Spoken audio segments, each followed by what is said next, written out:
வேண்டாமா? ஆமேன், அல்லேலூயா.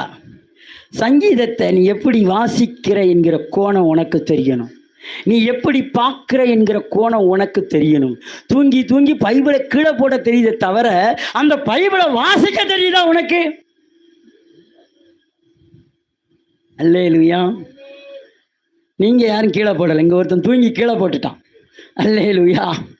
ஆமென். அன்பானவர்களே, அடுத்து பாருங்கள், அதுல சொல்றாரு பாருங்க 8ல், கர்த்தாவே அந்த தீய ஜனங்கள் பெற விரும்புகிறவர்களை பெற அனுமதிக்காதீரும். இதுதான் தப்பு, இதுதான் தப்பு. இவன் என்ன சொல்லணும்? ஆண்டவர் என்ன சொன்னார் புதிய உடன்படிக்கையில? தீமைக்கு தீமை அல்ல, உதாசீனத்துக்கு ஆசீர்வதியுங்கள். நீங்கள் அதுக்கென்று அழைக்கப்பட்டிருக்கிறீர்கள், அறிந்து ஆசீர்வதிங்கள். அவனுக்கும் ஆசீர்வாதம், உங்களுக்கும் ஆசீர்வாதம். அல்லேலூயா, அல்லேலூயா. சரி, கட கட கட கடன்னு ஓடிடுது, அவ்வளோதான். இதுக்கு மேலே மயக்க பிடிக்க முடியாது. ஆமென். கர்த்தாவே அந்த தீய ஜனங்கள் பெற விரும்புகிறார்கள், திட்டமிட்ட வெற்றி அடையாமல் போகும்படி செய்யும். 9, கர்த்தாவே என் பகைஞர்கள் வெற்றி பெற விடாதியும். அந்த ஜனங்கள் தீய காரியங்களை திட்டமிடுகிறார்கள், ஆதலால் அவர்களுக்கு நேரிட செய்யாது. அப்படி நான் சொல்கிறேன், வா நாக்கை வச்சுட்டு ஒழுங்கா இரி. நீ என்னத்தை விதைக்க அதான் உனக்கு. அதனால் ஏன் நாக்கை வச்சுக்கிட்டு நீ என்ன செய்யணும்? உன் நாக்கை வச்சுட்டு ஏன் நாக்கை வச்சு நம்ம என்ன செய்யணும்? இயேசுவின் நாமத்தினால அவனும் ஆசீர்வாதம், நம்மளும் ஆசீர்வாதம். அதுக்கு பாத்திரம்னா அவன் ஆசீர்வாதமாக இருந்துட்டு போகிறான், ஆட்டாத. ஆமேன், அல்லேலூயா. அப்போ நம்ம நல்லா தெளிவாக தெரிஞ்சுக்கிடணும். கர்த்தரை துதிக்க பழகணும், நன்றி சொல்லி பழகணும்.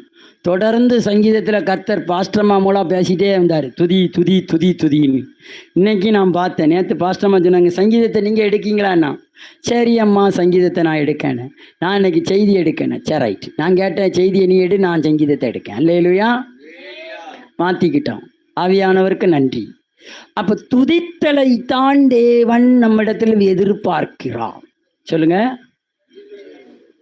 தேவன் என்னத்தை எதிர்பார்க்கிறாரு? எப்படி? கொஞ்சம் மேலே வந்துருவோமா? கர்த்தாவே அப்பொய்யர்களை வாழ விடாது. பாவி, இது மாம்சம், இந்த மாதிரி வரக்கூடாது. அல்லேலூயா. கர்த்தர் ஏழையை தாங்கவும் நியாயம் விசாரிப்பார், நான் அறிவேன். தேவன் திக்கற்றவர்களுக்கு உதவுவார். அல்லேலூயா. ஆண்டவர் பழைய ஏற்பாட்டில் அவன் திக்கற்றவர்னு சொல்லிட்டான். ஆனால் புதிய ஏற்பாட்டில் இயேசு கிறிஸ்து என்ன சொன்னார்? உங்களை நான் திக்கற்றவர்களாய். அப்போ நம்மெல்லாம் யார்?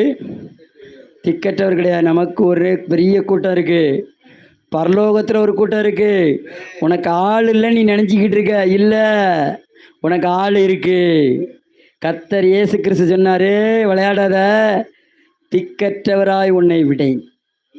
என்ன? அப்போ நீ திக்கற்றவனா? நீ திக்கற்றவளா? உன் கூட என்ன இருக்கு? பரலோகம் இருக்கு, தேவ தூதர்கள் இருக்கிறார்கள். மிகாவேல் காவேல் அருவார்கள். ஏன்? அவங்க நம்ம கூட இருக்காங்க. அவர் நம்மளை திக்கற்றவராக விட மாட்டாருங்க. பழைய ஏற்பாட்டில் உள்ளவங்களாம் என்ன நினச்சிட்டோம்னா நம்மளை அனாதையாய் விட்டார், அனாதையா.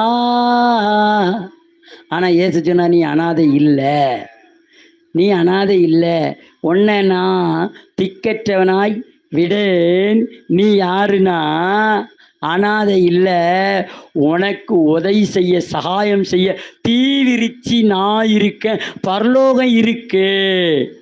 யாது இருக்கு? அதனால தான் சொல்றாரு, கர்த்தாவே நல்லவர், உமது நாமத்தை துதிப்பார்கள். நல்லவர்கள்னா யாரு? நம்ம தான். நான் நீதிமான். உங்களால் தைரியமாக சொல்ல முடியுமா நீ நீதிமான்னு? நான் நீதிமான். நான் நீதிமானால சபையில் தேவனை துதிப்பேன். அல்லேலூயா. நல்லவர் உம்மை தொழுது கொள்ளுவார்கள். நான் செம்மையானவன், நான் நேர்மையானவன், அதனால்